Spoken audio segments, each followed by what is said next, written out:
আপনি কি প্রতিদিন রসুন খান? তাহলে আজকের এই ভিডিওটা আপনার জীবন বদলে দিতে পারে। রসুন শুধু রান্নার স্বাদ বাড়ায় না, এটা আমাদের শরীরের জন্য এক ধরনের প্রাকৃতিক ওষুধ। ১.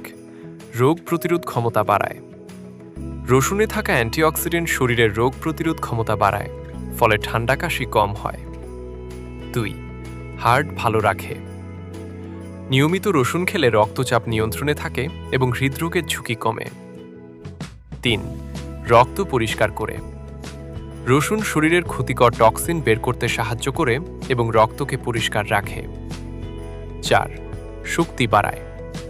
সকালে রসুন খেলে শরীরে এনার্জি বাড়ে এবং ক্লান্তি কমে যায়। ৫. মস্তিষ্কের জন্য ভালো। রসুন মস্তিষ্কের কার্যক্ষমতা বাড়াতে সাহায্য করে এবং স্মৃতিশক্তি উন্নত করে। সতর্কতা: তবে অতিরিক্ত রসুন খেলে পেটে সমস্যা, গ্যাস বা মুখে দুর্গন্ধ হতে পারে, তাই পরিমিত পরিমাণে খান। তাই প্রতিদিন অল্প পরিমাণে রসুন খেলে অনেক উপকার পাবেন। এমন আরও স্বাস্থ্য টিপস পেতে গ্রিন ডগ বাংলা চ্যানেলটি সাবস্ক্রাইব করুন।